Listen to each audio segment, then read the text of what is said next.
Teria Dickens inventado divertidamente?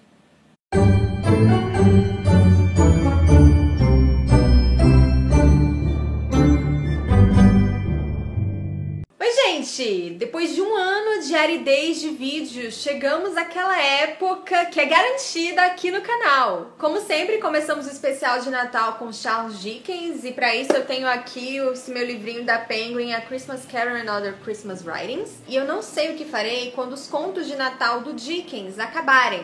Talvez seja o momento de ter minha própria experiência com fantasmas do Natal. Melhor não. Para esse ano eu escolhi o que eu acho que é o segundo maior conto do Dickens depois do Contos de Natal, que é o The Haunted Man and the Ghost Bargain. Esse conto conta a história do professor Snape no século XIX. Sério, eu não tô zoando. Como vocês explicariam essa ilustração? O professor Redlaw é uma pessoa muito solitária, muito amargurada, e na véspera de Natal ele recebe uma visita. Não sei nem se eu posso dizer que é uma visita, porque desde o começo do conto a gente sabe que esse ser tá ali grudadinho nele. Às vezes Dickens fala que é um fantasma, às vezes ele fala que é um espectro, um doppelganger. A descrição é que é uma sombra que tem a forma do Redlaw. E essa sombra, na noite de Natal, sugere uma barganha. Na verdade, não é nem uma barganha, apesar do título. Parece que eu estou me contradizendo a todo momento, né, nessa narração. Esse espectro propõe um presente pro Redlaw, mas para isso ele teria que aceitar. Esse presente consistia nele retirar todas as lembranças que o Redlaw possuísse. O conhecimento intelectual que ele tinha ia permanecer. Agora, todas as associações que ele tivesse feito em vida iam sumir. Com isso, essa angústia que ele sentia, que era muito associada a lembranças ruins, iria desaparecer. E o professor, claro, aceita. Seria tipo Snape esquecendo o bullying que sofria em Hogwarts. E depois que ele aceita esse presente, o espectro fala, vá e espalhe para os outros.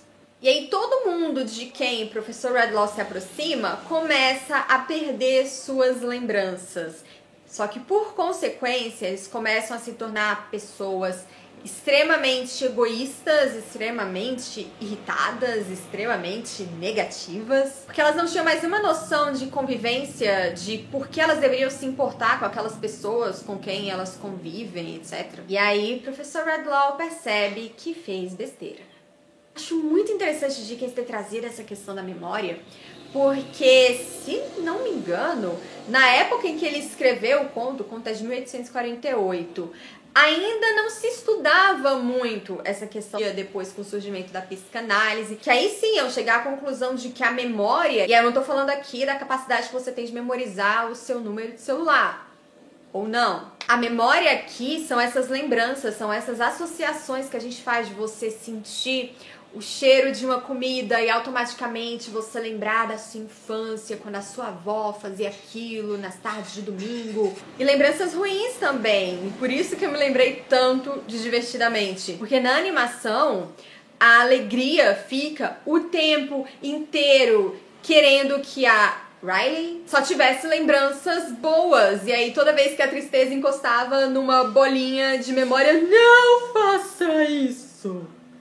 Até que no final, spoilers, a gente percebe que nós somos formados por esse amálgama, por essa mistura de sentimentos, de emoções, e que isso molda quem nós somos nesse momento e que pode mudar futuramente quando a gente fizer novas associações. E o que acontece com o nosso professor Snape aqui? Ok, ele não estava mais sofrendo com as lembranças ruins que ele tinha, mas ao mesmo tempo ele escutava uma música de Natal tocando na rua.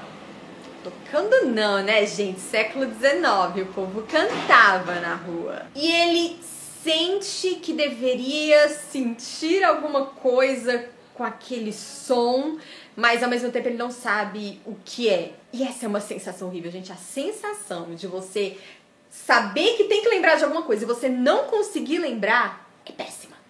E é interessante que o espectro, ele surge com essa pose ali, meio de Mephistófeles, mas ele colabora com a redenção do Snape.